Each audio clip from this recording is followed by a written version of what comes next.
Salama daholo tsika amin'ny tokantrano ato a B-boy keldry atao amin'ny fandarana step up. Za moa zany B-boy Noria avy amin'ny Big Crew.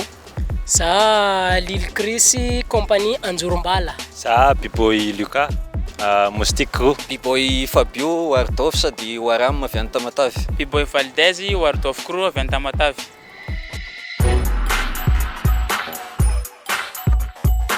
Ny B-boy ny B-boyina zany natsony izy teo hoe break dance fa B-boyina zany tena fiantsona anazy amin'izao fotoana zao zany hoe danse le au sol zany hoe le mikisikisina amin'ny tany reny zay kombinareo efa avy hoe ahoana ny fanaovana anazy.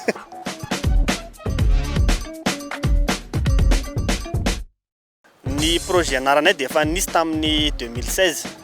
Ny tandronay zany dia hoe samy mezaka manao an'izay mampandroso ny B-boyina, mezaka ny mampivoatra an'le niveau ana B-boy sy B-girl ary amin'izao dia ezakainy kokoa mba hampafantatra ny kolontsaina B-boyina ho an'izay mbola tsy mahita zany zany hoe mba aseho anay kely anareo zany hoe ohatran'izao ny zavatra anay.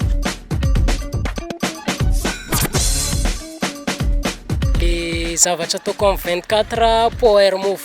Power move zany le anatin'ny break dance misy mizara telo.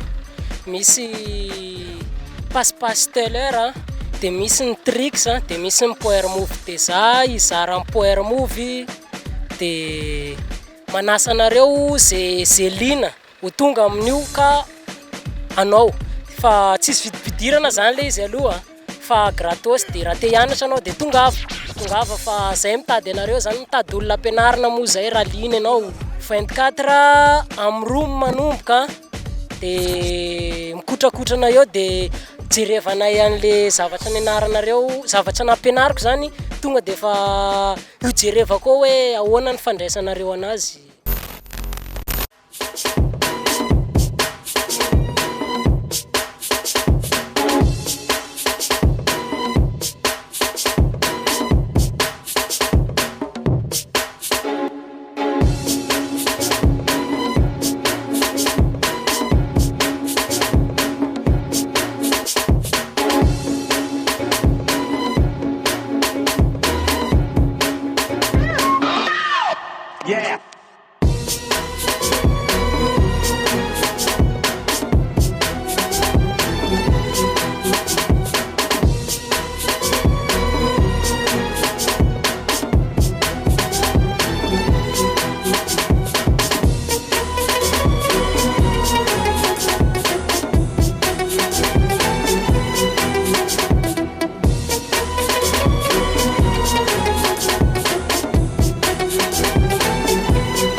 tonga de hoe mitapy be, tonga de tena hoe mamay zala b-boy hoe ao anatin'izay PBM zay tonga de hoe reny zany ny kolotsaina, tonga de hafa mihitsy tonga de hoe break dance ao anatin'ilay izy hoe b-boy tena fiantsoana anazy efa nazavainy zareo ihany moa zany le izy teo, de izay moa zany tena tanjo atao anatin'ny step hop hoe mba hoe mifangaro foana ny zavatra hoe ao anatin'ny siatry ny dihy zay, fa tsy hoe anankiray iny de indray iny foana fa afangarontsika foana maziny anjarany avokoa anareo mpijery rehetra, ary ihany koa mahafantatra zavatra nareo fa manaraka indray nareo hitondrana hafa indray mety style de danse mbola tsy hitanareo mihitsy indray ao anatin'izay tontolon'ny dihy zay, fa zareo ny amin'ny androany averinay any aminareo any fitenenana.